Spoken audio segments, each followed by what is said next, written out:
La fermeture administrative de l'Institut Al-Fouk, récemment décidée par le préfet des Hauts-de-Seine pour des raisons de sécurité, a semble-t-il libéré la parole sur cette structure située à Antony, en région parisienne. Bonjour Arthur Delaborde. Bonjour à tous. Selon les informations d'Europe 1, Arthur, son responsable a tenu par le passé des propos d'une extrême violence, mêlant incitation à la haine, apologie de la polygamie, de l'esclavage et de la pédophilie. Effectivement, 15 ans après leur enregistrement, les mots résonnent toujours avec une brutalité glaçante.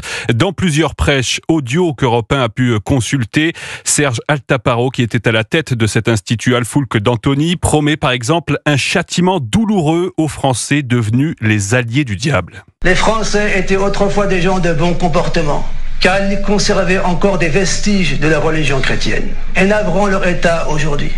Nous avons certes envoyé des messagers aux nations ayant précédé. Le diable leur a alors embelli leurs actions. Il est aujourd'hui leur allié. Ils auront un châtiment douloureux.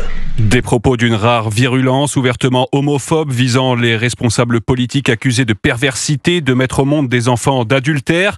Dans un serment consacré au mariage, Serge Altaparo fait l'apologie de la polygamie, autorisant les hommes à épouser 2, 3 ou 4 femmes, voire des esclaves. Il explique aussi qu'une femme peut être mariée sans son consentement, quel que soit son âge, citant en exemple le mariage du prophète Mahomet avec Aïcha à 9 ans. Le mariage civil français est qualifié de mécréance, le divorce civil invalide, seul le mari décidant de la séparation. Ces prêches d'une radicalité assumée ont été signalés à la justice par le préfet des Hauts-de-Seine, une affaire qui jette une lumière crue sur les dérives idéologiques au sein de cette structure désormais fermée. Arthur Delaborde pour Europe.